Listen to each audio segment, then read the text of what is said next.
right, we're back here at RJK English for part 2 of day 19. So I'm actually going to go back to the rest of this video because it is so good. So I'll share my screen. In language books, you shouldn't try up front to understand the grammar. You can maybe have an overview, which is easy enough to do. I mean, you can just Google or go to ChatGPT and ask for, a summary of the basics of Punjabi grammar, and you'll get it. But you won't remember it, but it's kind of... That is exactly true. I've beat myself up because I'm not like the linguist I imagine in my mind. I'm not the guy that knows all the grammar and will just look at it and go, oh, well, that is an analytic language, and that's a synthetic language, and obviously it's a gluten. Oh, that is a preposition. I beat myself up because I'm not that guy. And just like he said, you can look at an overview of grammar. You're not going to remember it all, but it might be good to get that in your head. I often find I store it for later. And it's really interesting to hear this guy say this. Supposedly he speaks like 10 to 20 languages. I don't know. Okay, back to sharing. A bit of an overview, which is fine. You have to get into the language. You have to get into content. Get into the language, get into content. Repetition. And hopefully... a lot of repetition. And he emphasizes something very key. High frequency verbs. As I said before, the reason I think our mini stories are so superior to most beginner content is that there's so much repetition.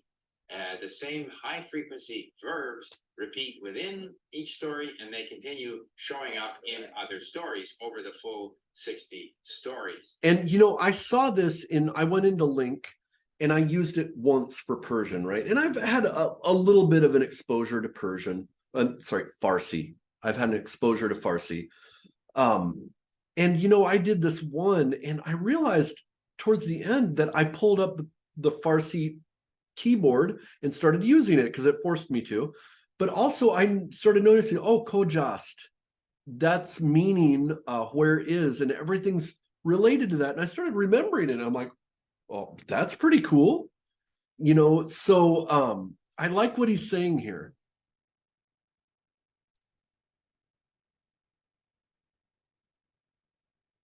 Whereas typically in a beginner book, you're moving from the train station to going through customs to visiting the doctor. Exactly. Learning fruits and vegetables. The vocabulary doesn't repeat within each story or within each lesson. It doesn't repeat across the lessons. And we need so much repetition initially to get a sense of the language. Like, remember last time I talked about Yasli bir Çok yaşlı bir adam, a very old man, but the A is coming in the middle. Very old a man. That doesn't make sense in English, but instead of worrying about it, I just take it as it is. And I see that in Mandarin as well, that I don't have to know exactly, I don't have to translate it into English. I can just go for it. And somehow that's working. So I like what he's saying here. That I think that is the place to start. Not super boring stuff. Hello, my name is, not necessary. It'll show up. There's no need to start, at the very beginning, conversation or in listening to the language. Do you actually need to say how old you are? And unless you are deliberately creating a conversation for the sake of having a conversation, have a good base in the language, you'll quickly learn how to say, how old are you, or I am in shallow water, like the mini stories with a lot of repetition. Okay, here's his mini stories. This is giving you a idea of Link. You're reading the language, you're looking up words, you're listening again. That's how you get into learning a language. And if you stay with it for a few months, you actually get a sense of the language. And so I'm going to stop with that. But what I like that he's saying over and over is getting a sense of the language. That's so awesome to hear. Because again, I have this, ideal linguist in my head that's, has no emotion and just goes in, or I have actually two. One is the ideal linguist that goes in like a scientist, and oh, well, this part here and this part there, and I'm going to, and every day I pull out my book and I read through and I'm, blah, blah, blah, blah, blah. And then I have the other, which I've seen videos of this, where you just go in and start talking to people. Well, neither of those are me. Some of it is for each of them, but I like what he's saying about getting a sense of the language. So with that said, we're going to get a sense of the language the way I know how until I learn something better. So I'll share and let's go for it and do my daily work. Hayır. Hayır, no. Hello, merhaba. Merhaba. Evet. Evet. Hayır, teşekkürler. Hayır, teşekkürler. Evet, Evet. teşekkürler. Teşekkür. Merhaba, iyi akşamlar. Hello, iyi akşamlar. Good evening. Hayır. Teşekkürler. İyi geceler. İyi geceler. Good night. Evet veya hayır. Evet veya hayır. Yes. Or no. İyi geceler. Görüşürüz. Görüşürüz. İyi geceler, iyi şanslar. İyi şanslar. İyi geceler. Geceler. Görüşürüz. Hoşça kal, iyi şanslar. Şanslar. İyi akşamlar. İyi şanslar. Teşekkürler. Görüşürüz. And what I've learned from Babel is, notice go is in back, go, it's like mid. Görüşürüz, everything else is at the front, because as I've learned, and I just heard this, just like he said, you read a little bit about the grammar, which Babel kind of gives me some, and then you kind of store it away in your head. Well, I know that there is a key thing to Turkish is vowel harmony. And so when there is a front vowel, ü, everything else is going to stay front. Görüşürüz. So just saying that I am catching that stuff. I like that, getting a sense of the language. Boy, that gives me hope.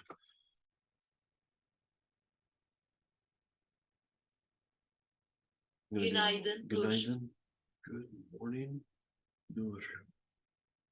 Teşekkürler. Teşekkürler. Hoşça kal. Hayır. Güle güle. Güle. Evet, affedersin. Yes. Excuse me. Tebrik ederim, Nur. Tebrik ederim, Nur.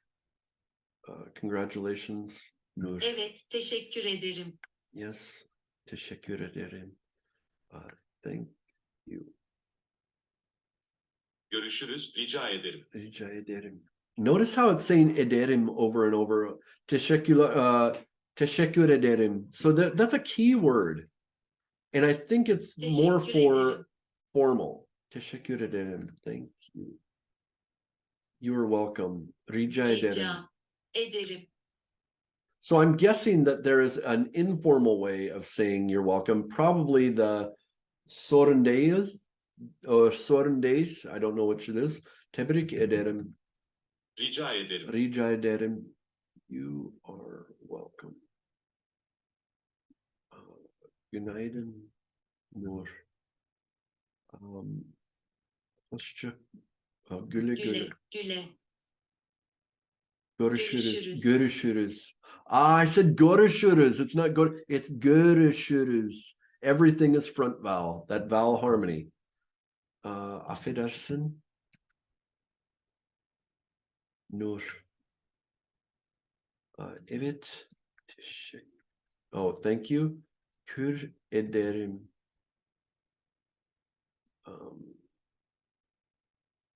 Tebrik ederim. Duo off. I didn't say duo. Duo.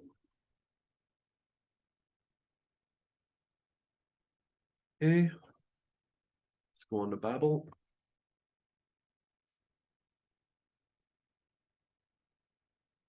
Eşim.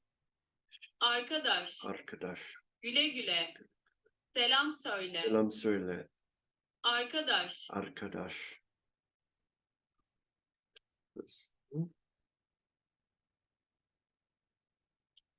Arkadaş. Güle güle. Goodbye. Eşim. Eşim. Selam söyle. Selam söyle. The reason I picked these for the nouns is because they don't really have an ending to them. Eşim. Eşim. Partner? My partner. My partner. Eşim. Oh, it does have one. Eşim. My partner. Arkadaş. Arkadaş. Friend. My friend, arkadaşım, I'm guessing.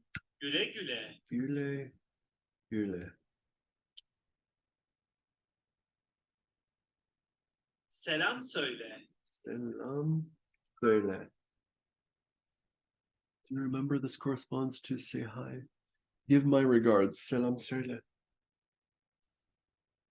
Eşim. That im at the Eşim. end is my friend. Ooh. This is gonna be arkadaş. Oh, I got it. Arkadaş. Arkadaş. Güle güle. Güle güle. Selam söyle.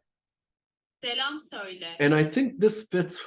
That guy talked about repetition. I think that's why I like going from Duolingo to Babbel and keep getting that repetition, and also those little victories. Güle güle. Güle güle. Selam söyle. Selam söyle. Arkadaş. Arkadaş. Eşim. Eşim. Arkadaş.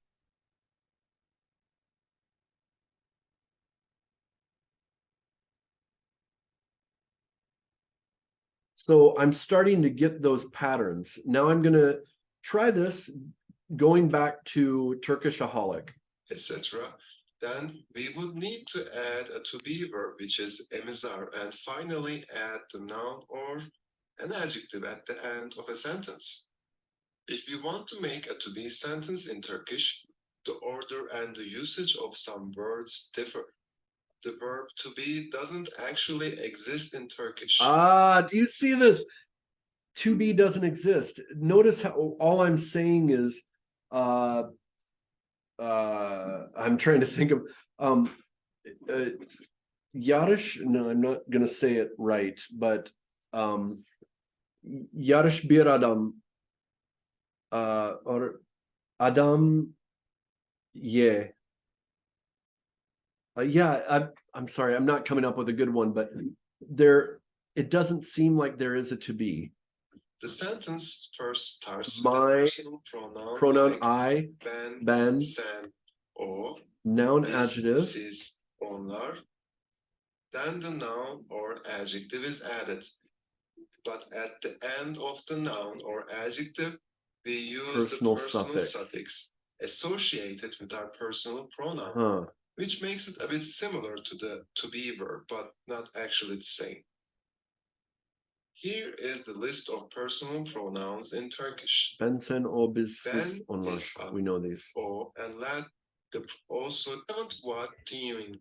Look at the example sentence below and see how a statement. Ben doctorum. This is almost like Latin. Is that personal suffix. Because it's the O, I have to have vowel harmony, and it's going to be instead of im or Ben doctorum. This is where I have to be. Ben doctorum. Arabic is a lot the same in this. but probably that is an inflected language and not an agglutinative. Present to be sentence is made in Turkish. Ben bir doktorum. Doktorum. Each personal suffix that is associated with the personal pronoun has Okay. the child. And later, Benim, sin, o just stays, but he's got these in, so it could have that. Onlar has this lar, lar, and we know that that is how you pluralize. Biz is, sinis for sis. That's very, very useful. Okay. look at the last vowel of the noun, which is o. I'm actually going to start a Turkish document. So where's my...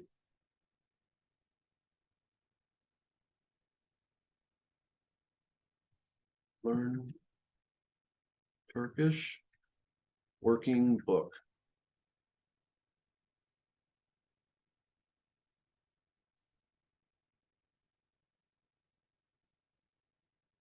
Back.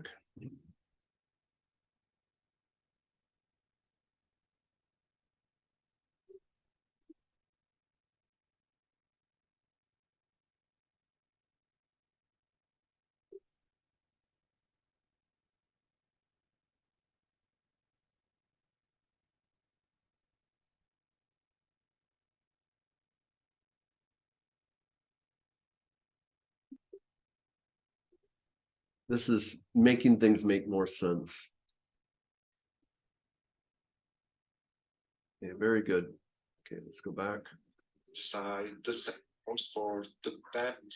Look at the personal pronoun O and bir the personal doktordur. suffix carefully. O bir doktordur. I think I could just say o bir doktor as well. Why do I know that? I don't know. Biz öğrenciyiz.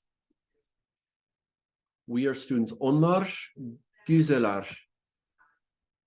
So even the adjective beautiful can add that lar at the end. Sen mutlusun. I'm going to save this. At the end of this. Very good. Very useful. Biz öğrenciyiz. If you want to make negative, but after the negation, So a negative sentence. Değiş im. Okay. you need to add the negation değil, meaning not, right? That's weird. Oh, remember our sorun değiş and bir something değil. Sorun değil, bir sorun değil, not a problem, no problem. The değil must mean no, not. Ah, very cool. All right.